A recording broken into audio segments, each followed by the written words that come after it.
धन्यवाद। चाइना की जो नीति रही है विश्व पटल पे, वो एक एक्सपेंशन की पॉलिसी के साथ वो काम कर रहा है। अपने मेन लैंड से निकलकर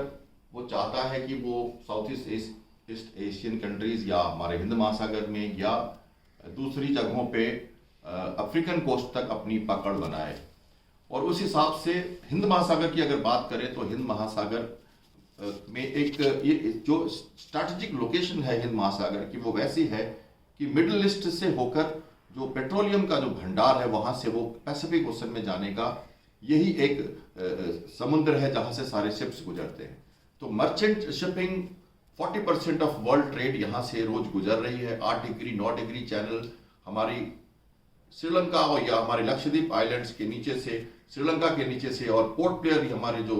अंडमान निकोबार आइलैंड्स है इनसे भी, इनके नीचे से होते हुए ये मलाक्का स्टेट और इंडोनेशिया के रास्ते ये गेटवे जो बनता है, जो चोक पॉइंट है मलाक्का स्टेट, वहां से पैसिफिक का गेटवे बनता है और चाइना को वहां अपनी पेट्रोलियम का जो मार्ग है वो यहीं से बनता है। और दूसरी बात है कि जिस भी कंट्री ने इतिहास में इंडियन ओशन में अपनी पकड़ बनाई, चाहे वो ब्रिटेन हो, फ्रांस हो, पुर्तगाल हो, ये सब इन्होंने सबने यहाँ आके अपनी पकड़ बनाई और इस हिसाब से उन्होंने अपनी ग्रोथ और एक्सपेंशन को बढ़ाया। आज के दिन में उस वैक्यूम को